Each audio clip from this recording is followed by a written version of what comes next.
The grand throne room of Whitehall Palace had never witnessed such an extraordinary proclamation in the 300 years of English royal history. King Charles II sat upon his gilded throne, his face bearing the weight of recent tragedies that had befallen the kingdom. The year was 1665, and London had been ravaged by the Great Plague, claiming over 100,000 lives. The streets that once buzzed with merchants, children's laughter, and daily conversations had become eerily quiet, filled only with the sound of death carts and muffled prayers. That morning sun filtered through the massive stained glass windows, casting colorful patterns across the marble floor where dozens of courtiers, advisors, and royal guards stood in perfect formation. Among them was Thomas Blackwood, a 34-year-old royal guard who had served the crown faithfully for 12 years. His weathered face bore the marks of countless battles, and his eyes held the steady gaze of a man who had seen both the glory and horror of royal service. The court herald stepped forward, his voice echoing through the vast chamber as he began to read the royal decree that would change the course of English history. By order of His Royal Majesty, King Charles II,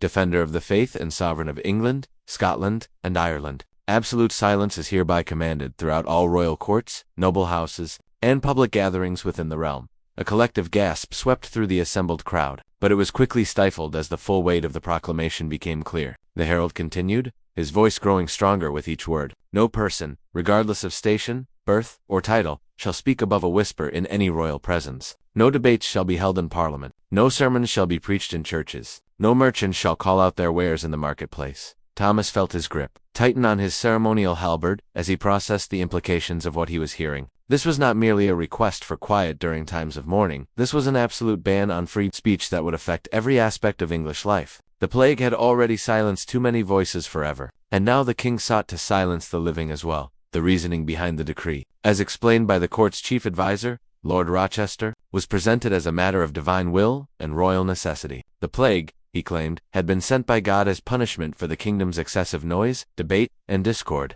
The constant arguments in Parliament, the loud preaching in churches, the boisterous celebrations in taverns, all of this had supposedly angered the Almighty and brought death upon the land. His Majesty believes, Rochester proclaimed with theatrical solemnity, that by embracing silence, we shall demonstrate our repentance and earn God's forgiveness. Only through absolute quiet can we hope to appease the divine wrath that has befallen our kingdom. But Thomas knew better. He had served in the royal court long enough to recognize political maneuvering disguised as religious devotion. The king had been facing increasing criticism from Parliament about his handling of the plague crisis. Members of both houses had been demanding accountability, questioning royal expenditures during the emergency, and challenging the monarchy's response to the suffering of common citizens. The silence decree was not about divine forgiveness, it was about silencing political opposition at a time when the crown was most vulnerable to criticism. By framing the edict as a religious obligation, the king could suppress dissent while appearing pious and devoted to his subjects' spiritual welfare. Thomas observed the immediate reactions of those around him with the trained eye of a soldier who had learned to read the battlefield of court politics. The younger courtiers looked genuinely frightened, their faces pale with the realization that their careers depended on navigating this new landscape of enforced quiet. The older nobles exchanged knowing glances, recognizing the political calculation behind the religious rhetoric. The church officials present seemed torn between supporting their sovereign and recognizing the impossibility of conducting religious services in absolute silence. How could they preach salvation, conduct confessions, or lead prayers without speaking? The practical implications of the decree were staggering and had clearly not been fully considered by those who drafted it. Most disturbing to Thomas was the reaction of his fellow guards. These were men he had served alongside for years, warriors who had faced enemy armies without flinching, yet now they stood with bowed heads, accepting an order that would fundamentally alter the nature of their duty to protect not just the king's person, but the kingdom's principles of justice and freedom. The decree included specific punishments for violations that revealed the severity of the king's intent. A first offense of speaking above a whisper would result in public humiliation in the stocks. A second offense carried a fine equivalent to 6 months' wages for a common laborer. A third offense was punishable by imprisonment or exile from the kingdom. For members of Parliament who dared to debate royal policies, the punishments were even harsher. Any lord or commoner who raised their voice in either house would be stripped of their titles and banned from holding public office. The Speaker of the House of Commons would be empowered to impose immediate fines and ejections for any breach of the silence requirement. Thomas had witnessed the gradual erosion of parliamentary power during his years of service, but this decree represented something far more dangerous than political maneuvering. It was an attempt to fundamentally alter the relationship between the crown and its subjects. transforming England from a nation where citizens could petition their government into one where even whispers of dissent were forbidden. The economic implications were equally devastating. London's markets, already struggling due to plague-related disruptions, would be forced to operate in near silence. Merchants who had built their livelihoods on calling out the quality and prices of their goods would be reduced to hand signals and written notices. The vibrant commercial life that had made London one of Europe's great trading centers would be stifled by royal command. Religious worship, the cornerstone of English social life, would become a strange pantomime of gesture and whispered prayers. The great cathedrals that had resounded with centuries of hymns and sermons would be reduced to libraries of silent contemplation. The community bonds formed through shared worship and religious discussion would be severed by the sword of royal silence. As the ceremony concluded and the court began to disperse, Thomas noticed how quickly the new reality took hold. Conversations that would normally continue in the corridors outside the throne room were reduced to hurried whispers and meaningful glances. Courtiers who had been political allies for decades now eyed each other suspiciously, uncertain whether their private discussions might be reported as violations of the royal edict. The guards were dismissed to spread word of the decree throughout London and the surrounding countryside. Thomas mounted his horse and began the familiar ride through the city streets. But everything felt different now. The natural sounds of urban life, merchants calling their wares, children playing, neighbors gossiping over garden walls, would soon be replaced by an unnatural quiet that felt more like death than peace. At the Tower of London, where Thomas was stationed, the other guards gathered to discuss the practical implications of enforcing the silence decree. How were they to maintain order and security without being able to issue clear, audible commands? How could they coordinate their duties or warn of threats without violating the very law they were sworn to uphold? Captain Morrison, a 20-year veteran who commanded their unit, addressed these concerns with the pragmatic approach of a career soldier. "We'll develop hand signals for essential communications," he said in a voice barely above a whisper. "But make no mistake, we are now enforcers of silence as well as guardians of the crown." Thomas felt a chill that had nothing to do with the evening air. He had sworn an oath to protect the kingdom and its people, but now he was being asked to suppress the very voices and freedoms that made the kingdom worth protecting. The plague had already claimed too many lives, and now the cure proposed by the crown threatened to kill the spirit of England itself. 3 weeks had passed since the silence decree transformed England into a kingdom of whispers, and Thomas Blackwood had witnessed the devastating effects of absolute quiet on the lives of ordinary people. His daily patrols through London revealed a city barely recognizable from the vibrant metropolis he had known. The markets operated like funeral processions, with merchants pointing at their wares and customers, communicating through elaborate gestures that often led to confusion and frustration. The most heartbreaking sight was the children. Thomas had grown accustomed to the sound of young voices calling to friends, laughing at games, and singing the traditional songs that had been passed down through generations. Now, these same children moved through the streets like small ghosts, their natural exuberance crushed under the weight of royal command. Parents disciplined their offspring with sharp gestures and fearful glances, terrified that a child's natural outburst might bring punishment upon the entire family. Churches had become particularly strange places under the new order. Thomas attended Sunday service at St. Bartholomew's, where he had worshipped since childhood, and found the experience profoundly disturbing. Reverend Matthews, a passionate preacher known for sermons that could move hardened soldiers to tears, now mumbled prayers so quietly that congregants in the back rows couldn't hear a single word. The traditional hymns were reduced to barely audible humming, creating an atmosphere more suited to a tomb than a house of worship. The economic consequences were becoming severe. London's famous Cheapside Market, once the loudest and most energetic commercial district in Europe, now operated with the efficiency of a morgue. Without the ability to call out prices, describe goods, or negotiate terms audibly, merchants relied on written signs and complex hand signals. Many customers, particularly the elderly and illiterate, found themselves unable to conduct basic transactions. Thomas observed one particularly tragic scene involving an elderly widow trying to purchase bread for her grandchildren. The baker, forbidden from speaking above a whisper, could not make the woman understand the price or availability of different loaves. The confusion led to tears of frustration on both sides, with the baker ultimately giving the bread away rather than continue the painful pantomime of silent commerce. But it was the political implications that most concerned Thomas as a guardian of the realm. Parliament had been effectively neutered by the decree, with sessions reduced to written exchanges and whispered consultations that made meaningful debate impossible. The House of Commons, traditionally the voice of the people, had become a library where representatives passed notes like school children afraid of their teacher. Lord Shaftesbury, one of the king's most vocal critics before the decree, had attempted to challenge the silence order during a parliamentary session. His voice, raised barely above normal conversational level, was immediately silenced by royal guards who escorted him from the chamber. The message was clear. Even the nobility were not exempt from the absolute nature of the king's command. Thomas's fellow guards were struggling with the practical impossibility of maintaining security while adhering to the silence requirements. Military discipline depended on clear, immediate communication, but the decree forced them to rely on prearranged signals that proved inadequate in emergency situations. During a minor disturbance near the palace gates, the guards' inability to coordinate their response verbally nearly allowed a group of frustrated merchants to breach the security perimeter. Captain Morrison had grown increasingly concerned about the long-term implications for royal security. During one of their whispered briefings, he confided to Thomas that several senior guards were requesting transfers to other duties rather than continue serving under conditions that made effective service nearly impossible. "We're supposed to protect the crown," Morrison whispered, "but how can we protect anything when we can't even communicate with each other properly? This decree isn't about religious devotion, it's about political control, and it's making us all less effective at our actual duties." The king himself seemed to be struggling with the practical limitations of his own edict. Thomas observed several court sessions where royal business ground to a halt because advisors could not effectively present their cases or debate important matters of state. The whispered conversations required for even basic governmental functions took 3 times longer than normal discussions, creating a backlog of urgent decisions that threatened the kingdom's ability to function.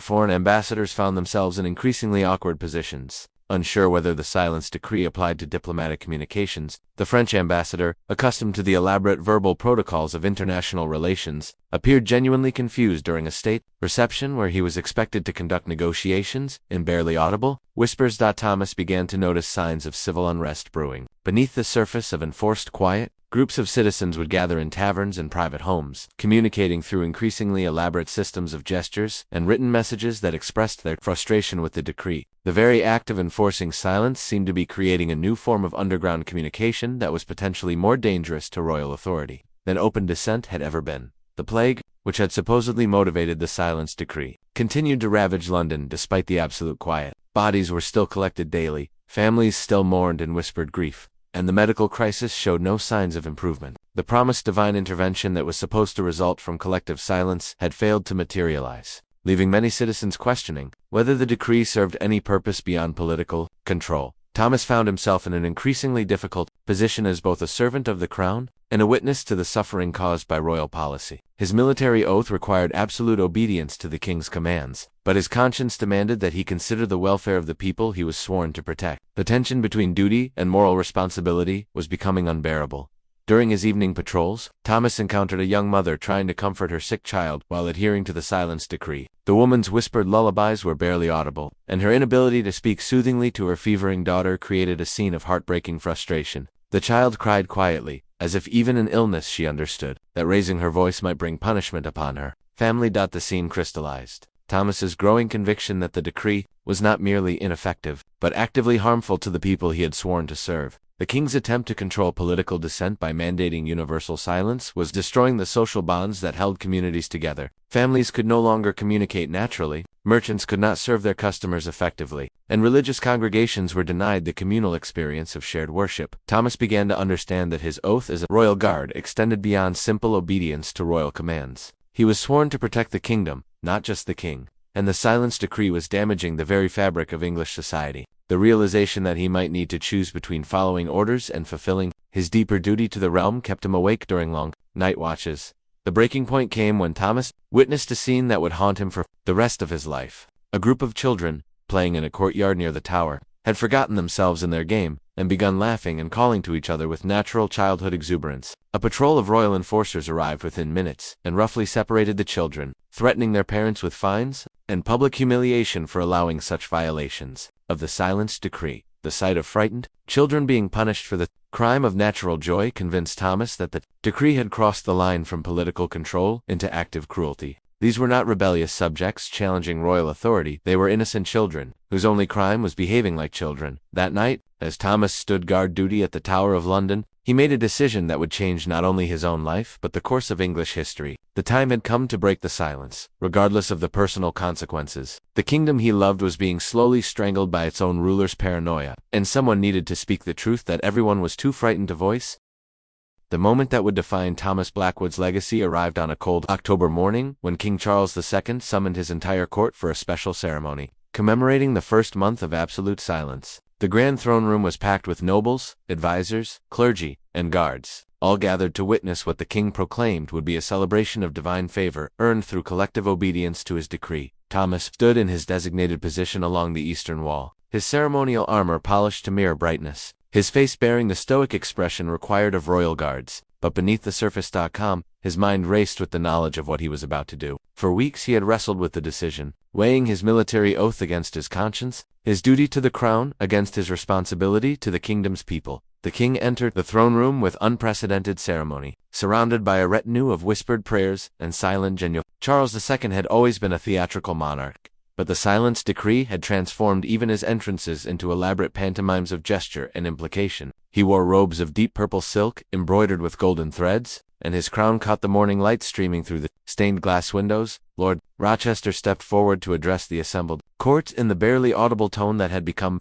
the new normal for all royal communications. His Majesty wishes to express his profound satisfaction with the kingdom's faithful adherence to the divine mandate of silence, he whispered, forcing everyone to strain forward to catch his words. The plague has begun to recede from London's streets, proving that our collective quietude has earned God's merciful intervention. Thomas felt anger rise in his chest at this blatant misrepresentation of reality. The plague had indeed begun to diminish, but any physician could explain that the disease followed natural cycles related to temperature, sanitation, and population movement. The improvement had nothing to do with enforced silence and everything to do with the approaching winter weather that reduced the activity of plague-carrying fleas. The ceremony continued with presentations of written testimonials from various nobles and church officials, all praising the wisdom of the silence decree and its supposed spiritual benefits. Each testimony was read aloud in whispers, creating an atmosphere that felt more like a séance than a royal celebration. Bishop Williams of Winchester rose to offer what he called silent prayers of thanksgiving, leading the assembled court in a bizarre form of worship where hundreds of people moved their lips without producing audible sound. The absurdity of the scene, grown men and women pretending to pray while actually participating in political theater, crystallized Thomas's conviction that the time for action had arrived. The king himself then stood to address his subjects, his voice carrying the self-satisfied tone of a ruler who believed he had successfully solved his kingdom's problems through the simple expedient of forbidding dissent. "My beloved subjects," Charles whispered, "you have proven that English obedience surpasses that of all other nations. Through your faithful silence, you have demonstrated that the divine right of kings extends even to the governance of speech itself." It was at this moment, as the king basked in the forced compliance of his terrorized subjects, that Thomas made his historic decision. Everything seemed to slow as he stepped forward from his position along the wall, his boots echoing against the marble floor with a sound that seemed unnaturally loud in the whispered atmosphere of the throne room. Every eye turned toward the guard who was breaking formation without permission, violating protocols that had governed royal ceremonies for centuries. Thomas could feel the weight of hundreds of stares as he walked deliberately toward the center of the room, stopping at a point where his voice would carry to every corner of the vast chamber. The king's expression shifted from confusion to alarm as he recognized that something unprecedented was about to occur. Royal guards simply did not interrupt royal ceremonies, and the sight of Thomas standing at attention in the middle of the throne room created a tension that was palpable even in the enforced quiet. Thomas drew in a deep breath, feeling the weight of 12 years of faithful service, the memory of countless battles fought in defense of the crown, and the faces of all the innocent people whose lives had been diminished by the silence decree. His voice, trained through years of military commands and strengthened by absolute conviction, rang out across the throne room with crystalline clarity. "England needs her voice." The 3 words struck the assembly like a thunderclap. After weeks of whispered communications and stifled expressions, the sound of a human voice raised in defiance created a shock that was almost physical in its impact. Courtiers gasped audibly, nobles stepped backward as if pushed by an invisible force, and several ladies in waiting actually fainted from the surprise of hearing normal speech. But Thomas was not finished. Having broken the seal of enforced silence, he continued with words that had been building in his heart for weeks. "Your Majesty, this decree does not serve God or England. It serves only fear, and fear has never built a great kingdom. Our people suffer in silence not because they have found peace, but because they have lost hope. A nation that cannot speak, cannot sing, cannot pray with joy, cannot celebrate its children or mourn its dead with the dignity they deserve." The king's face had turned ashen, not merely with anger but with the recognition that the absolute authority he had constructed through the silence decree was crumbling before his eyes. If a single guard could defy the most fundamental requirement of the edict, then the entire structure of enforced compliance was revealed as an illusion. Thomas continued, his voice growing stronger with each word. "I have served this crown faithfully for 12 years. I have bled for England, fought her enemies, and protected her people. But I cannot protect a kingdom that has been forbidden to be itself. Silence may control dissent, Your Majesty, but it also silences joy, strangles commerce, and suffocates the very spirit that makes England worth defending. The effect of Thomas's words rippled through the throne room like stones thrown into still water. Other guards began to shift uncomfortably, recognizing the truth in their colleagues' statements. Several nobles exchanged glances that spoke volumes about their own suppressed doubts regarding the decree. Lord Rochester, the primary architect of the silence policy, attempted to restore order by calling for the immediate arrest of the defiant guard, but his whispered commands seemed pathetically weak compared to Thomas's ringing declaration of truth. The contrast between enforced, quiet, and authentic speech had never been more stark. King Charles II sat frozen on his throne, caught between the desire to punish this unprecedented act of defiance and the growing realization that Thomas's words were having a profound effect on everyone present. The silence that followed the guard's speech was different. From the enforced quiet of the previous weeks, it was the silence of people processing truth rather than suppressing it. Thomas had expected immediate arrest, possibly execution for his violation of both military discipline and royal decree. Instead, he found himself standing in a throne room where the very foundations of absolute authority were being questioned. By his simple act of speaking, honestly about what everyone had been afraid to acknowledge, the three words that began his defiance, "England needs her voice," would be remembered and repeated throughout the kingdom in the days that followed. But it was the complete speech, with its appeal to duty over obedience and service over submission, that truly shattered the silence decree. In that moment, Thomas Blackwood transformed from a loyal guard following orders into a catalyst for change that would reshape the relationship between the English crown and its people. His decision to speak when speech was forbidden had opened a door that could never be closed again, and the kingdom would never be the same. The immediate aftermath of Thomas Blackwood's defiant speech created chaos, unlike anything the English court had witnessed in living memory. For 30 seconds that felt like hours, the throne room remained locked in absolute stillness, as the king, his advisors, and the assembled nobility struggled to comprehend what had just occurred. The silence decree, which had seemed unbreakable just moments before, now lay shattered by 3 simple words and the courage of one man, King Charles.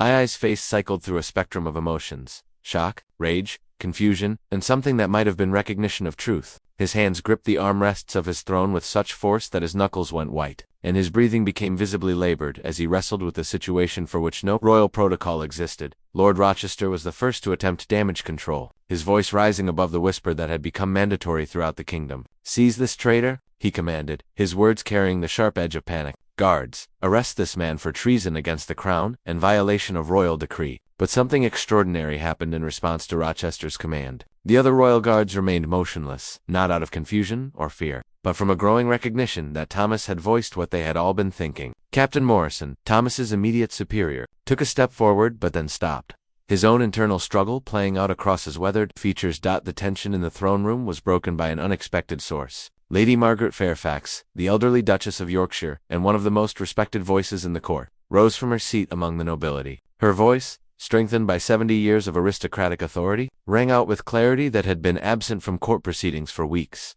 "The guard speaks truth, Your Majesty," she declared, her words causing another ripple of shock through the assembly. "This decree has brought neither peace nor divine favor to our kingdom. It has brought only fear and the slow strangulation of English liberty." Her declaration opened the floodgates. Lord Pemberton, a usually cautious member of the king's inner circle, stood to add his voice to the growing chorus of dissent. "The markets are failing, Your Majesty. Commerce cannot function in whispers, and our people cannot live in fear of speaking their children's names aloud." Bishop Williams, who had participated in the earlier ceremony of silent prayer, now seemed to find his authentic voice. God gave a speech to praise his glory, to comfort the afflicted, and to build community among his children. This decree perverts divine intention and makes mockery of true worship.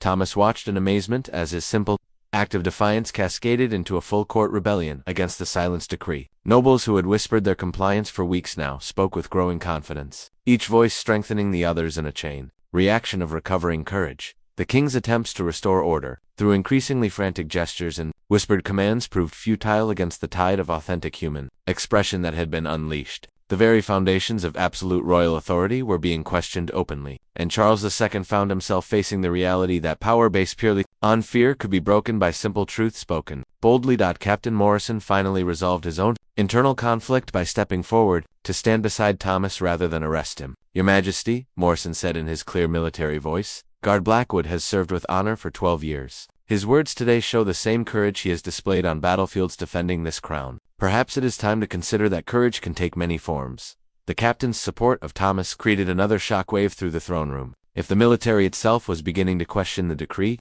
then the king's ability to enforce his will through armed authority was seriously compromised. Lord Shaftesbury, who had been forcibly silenced from Parliament weeks earlier, rose to address the king directly. Your Majesty, the House of Commons has been unable to function under this decree. The people's representatives cannot represent their interests in whispers and gestures. Government itself is grinding to a halt. The economic implications were becoming impossible to ignore as well. Master Alderman Thompson, representing London's merchant guilds, had remained silent during the earlier ceremony but now found his voice. Trade is collapsing, Your Majesty. Our foreign partners cannot conduct business with merchants who are forbidden to speak. The kingdom's prosperity depends on communication, negotiation, and the free exchange of ideas.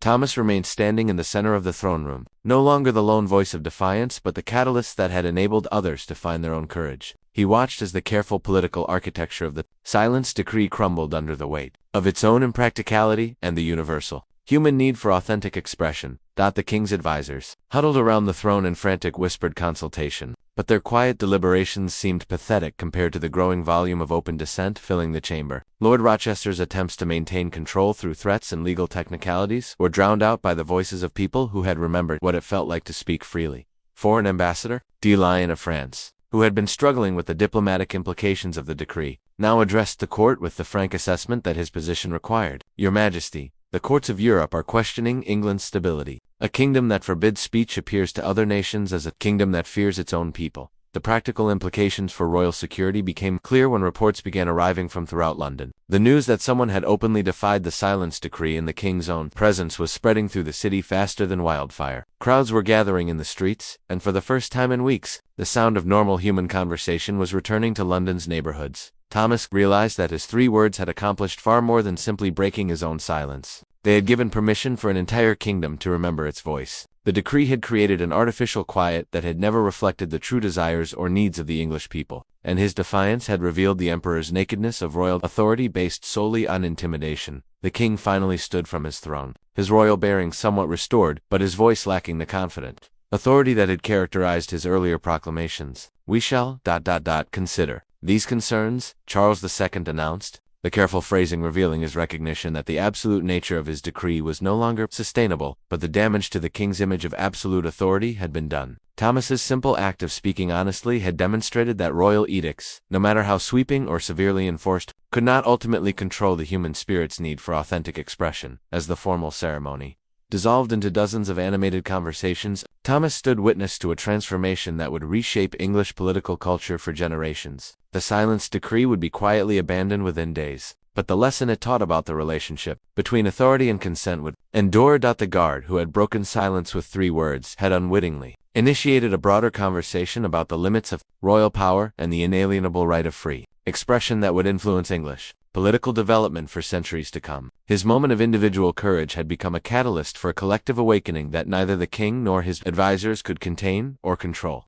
Within hours of Thomas Blackwood's defiant speech, London experienced a transformation that witnesses would later describe as nothing short of miraculous. The sound of normal human conversation returned to the streets like spring water breaking through a dam, and the city seemed to exhale after holding its breath for weeks. Children laughed openly for the first time since the decree. Merchants called out their wares with renewed enthusiasm, and the natural rhythms of urban life resumed with an energy that suggested the kingdom had been awakening from a nightmare. Thomas found himself in the unprecedented position of a royal guard who had become a folk hero overnight. As news of his defiance spread through London's neighborhoods, people began gathering outside the Tower of London, hoping to catch a glimpse of the man who had dared to speak truth to absolute power. Street balladeers, emboldened by the collapse of the silence decree, composed songs celebrating brave Tom Blackwood and the 3 words that had freed England's voice.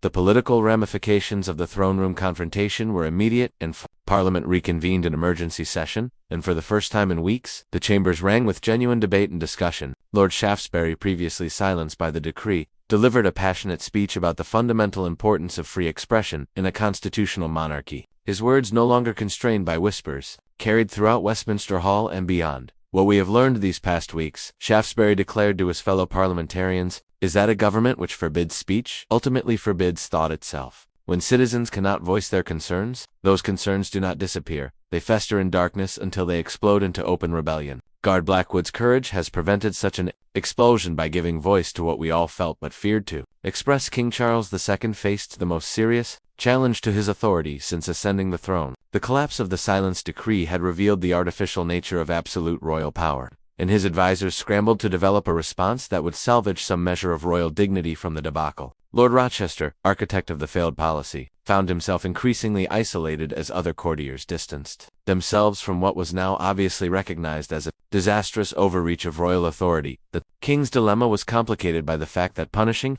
Thomas too harshly would risk turning him into a martyr for the cause of free expression, while pardoning him completely would appear to validate his defiance and encourage future challenges to royal edicts. Charles needed a solution that would allow him to maintain face while acknowledging the legitimate concerns that Thomas had raised. The economic recovery was perhaps the most dramatic consequence of the decree's collapse. London's markets, which had been struggling to function under enforced silence, exploded back to life with a vigor that suggested how much commercial activity had been suppressed. The Cheapside market, previously operating like a morgue, became louder and more energetic than ever as merchants celebrated their recovered ability to conduct business. Naturally, Master Goldsmith William Turner, whose business had nearly collapsed during the silence period, addressed a gathering of fellow merchants with gratitude and newfound political awareness. "We owe our recovery to a simple guard who understood something that all the king's advisors had forgotten, that commerce depends on communication, trust requires conversation, and prosperity demands the free exchange of ideas." Religious life underwent an equally dramatic transformation.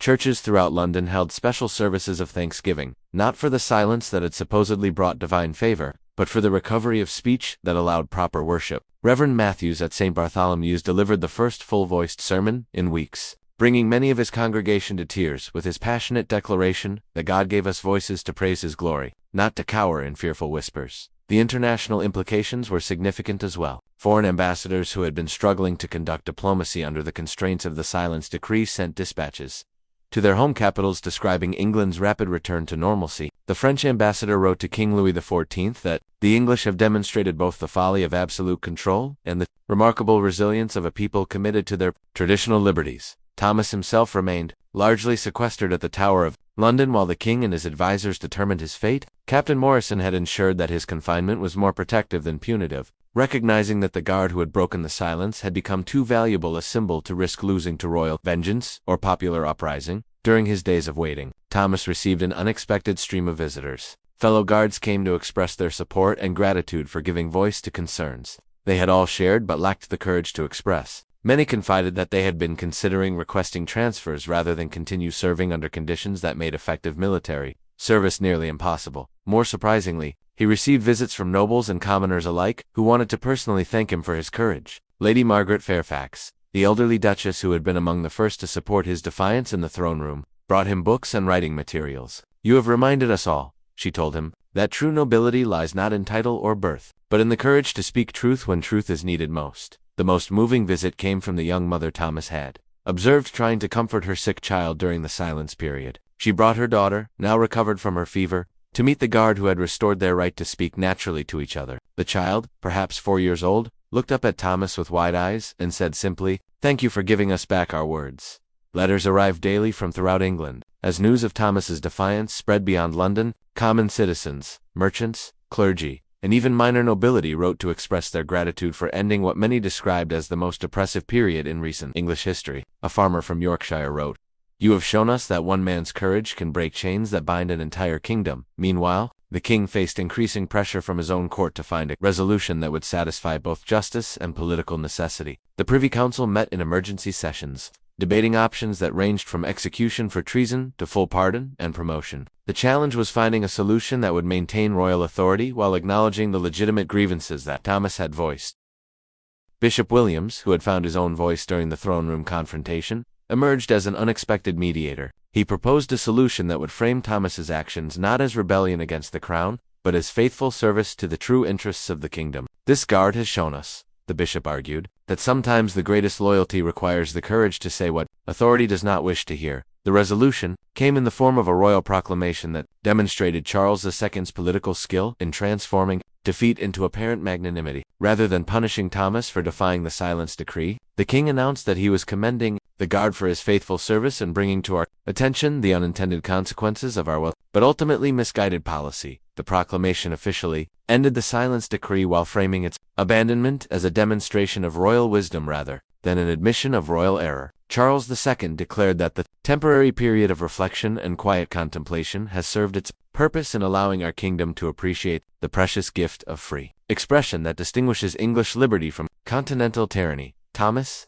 was not only pardoned but promoted to Captain of the Guard, a position that recognized his demonstrated commitment to the true welfare of the kingdom above blind obedience to questionable commands. The promotion sent a clear message throughout the military that thoughtful dissent in service of higher principles would be rewarded rather than punished. The broader implications of Thomas's defiance began to reshape English political culture in ways that would influence the development of constitutional monarchy for generations. The episode demonstrated that royal authority, no matter how absolute in theory, depended ultimately on the consent and cooperation of the governed. A king who lost the support of his people, even temporarily, found his power severely constrained. Parliament seized upon the lesson to assert greater independence from royal control. The House of Commons passed a resolution declaring that freedom of speech was essential to effective governance and that any future attempts to restrict parliamentary debate would be considered a violation of ancient English liberties. The House of Lords concurred, establishing precedents that would later influence the development of formal constitutional protections. The commercial guilds also drew political lessons from the episode, organizing themselves more effectively to resist future royal policies that might harm trade and commerce. They established regular communication networks that would allow rapid response to governmental overreach, ensuring that the economic disruption caused by the Silence Decree could never be repeated. Most importantly, the common people of England had learned that they possessed power they had not previously recognized. The rapid collapse of the Silence Decree, when challenged by collective resistance, demonstrated that even absolute royal authority could be constrained by popular opposition. This lesson would prove crucial during future constitutional crises, when the people's voice would again be needed to check royal overreach. Thomas Blackwood's transformation from obedient guard to national hero illustrated the profound truth that individual courage, when aligned with universal human values, could create changes far beyond what any single person might imagine possible. His 3 words, "England needs her voice," had become a rallying cry for those who understood that freedom of expression was not merely a privilege granted by government, but a fundamental right that preceded and limited governmental authority. 25 years had passed since Thomas Blackwood's 3 words shattered the Silence Decree, and England had become a fundamentally different nation. The elderly captain of the guard, now bearing the silver hair and weathered face of a man who had witnessed history's turning points, stood before the Royal Academy of Political Sciences, delivering the annual lecture on constitutional governance to a new generation of English leaders.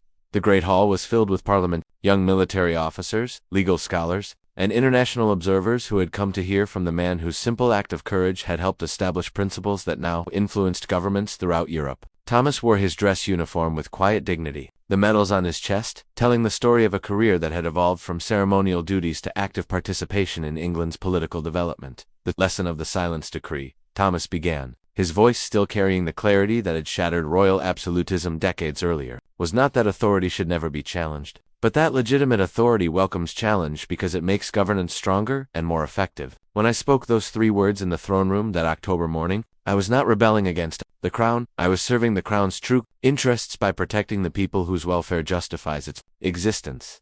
In the audience sat many who had been shaped by the constitutional changes that followed the collapse of the Silence Decree. Lord William Fairfax, grandson of the Duchess who had first supported Thomas's defiance, now served as Speaker of the House of Commons under new rules that guaranteed parliamentary freedom of speech. Bishop Samuel Williams, nephew of the bishop who had found his voice during the throne room confrontation, represented a Church of England that had learned to see free expression as essential to genuine faith. Most significantly, King William III himself attended the lecture, demonstrating the transformation of the monarchy from an institution that demanded absolute obedience to one that recognized the value of constructive criticism. The current king, who had ascended to the throne partly due to constitutional changes, influenced by Thomas's legacy, listened with genuine interest to the guard whose courage had helped reshape the relationship between crown and people. Thomas's speech traced the development of what historians now called the Blackwood Doctrine, the principle that individual conscience, when aligned with the common good, could legitimately challenge even the highest authority. This doctrine had been formally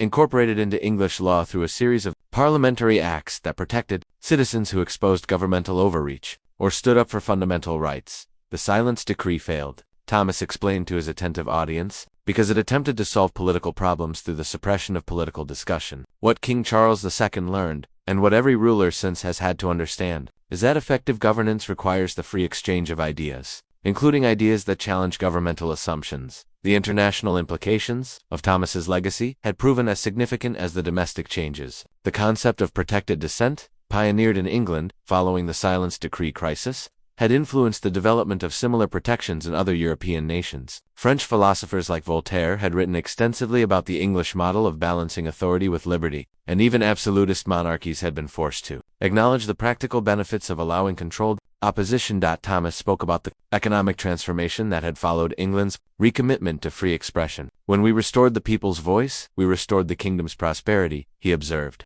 Commerce thrives on communication, innovation depends on debate, and progress requires the ability to question established methods. The Silence Decree had threatened not just our liberty, but our competitiveness as a nation. The audience included several foreign ambassadors who had come to understand how England's constitutional development affected international relations. The Venetian ambassador later wrote to his government that the English have discovered something that escapes most European courts, that a government, secure enough to welcome criticism, is stronger than one that rules through fear. Thomas's personal story had become inseparable from England's political evolution. His promotion from guard to captain had been followed by increasingly important advisory roles as kings and parliaments recognized the value of his perspective. He had served on commissions that reformed military discipline, advised on parliamentary procedures, and helped draft legislation protecting individual rights.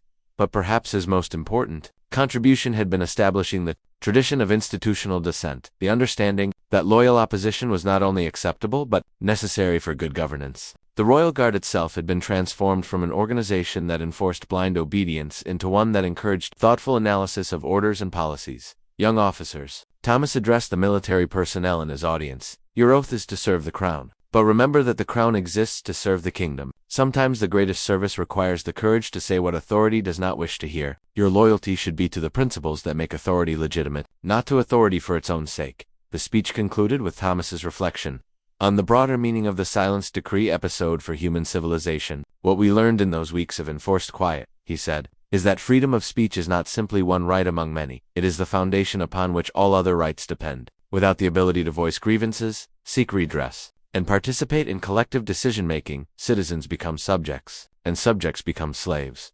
The standing ovation that followed Thomas's speech lasted for several minutes, with representatives of all segments of English society expressing their recognition of his contribution to their liberty. King William III himself approached the podium to shake Thomas's hand, telling him publicly, "Sir, your 3 words did more to strengthen this monarchy than all the royal proclamations of the previous century." As Thomas left the Great Hall that evening, he was accompanied by dozens of young people eager to discuss the principles he had articulated. Among them was his own granddaughter, Margaret Blackwood, who had recently been elected to Parliament as one of the first women to serve in that capacity, a development that might never have occurred without the broader expansion of political participation that had followed her grandfather's courageous stand. The city of London, through which they walked, bore little resemblance to the fearful, whispered metropolis that had existed during the Silence Decree. Street corners buzzed with political discussion, taverns hosted debates on public policy, and the coffee houses that had become centers of intellectual exchange welcomed participants from all social classes. The newspapers, which had developed into powerful institutions partly due to the post-Silence Decree emphasis on free expression, carried accounts of Thomas's speech to every corner of the kingdom. The same printing presses that had once been silenced by royal command now served as guardians of the very liberty that Thomas's courage had helped establish. In his private moments, Thomas often reflected on the strange turns of history that had transformed a simple guard's moment of conscience into a catalyst for constitutional change. The 3 words that had seemed so risky to speak had proven to contain a truth that transcended their immediate political context, that England, like every nation, could only fulfill its potential when its people were free to contribute their voices to the ongoing conversation of governance. The legacy of that October morning in 1665 continued to influence English political culture well into the 18th century and beyond. The principle that legitimate authority could be strengthened rather than weakened by open dialogue had become so fundamental to English governance that it was difficult to imagine the kingdom functioning any other way. Thomas Blackwood had lived to see his moment of individual courage become the foundation for institutional changes that protected the rights of generations yet unborn. His 3 words, "England needs her voice," had become a permanent part of the nation's political vocabulary, reminding future leaders that the strength of a kingdom lay not in the silence of its people, but in their freedom to speak truth to power when truth needed to be heard.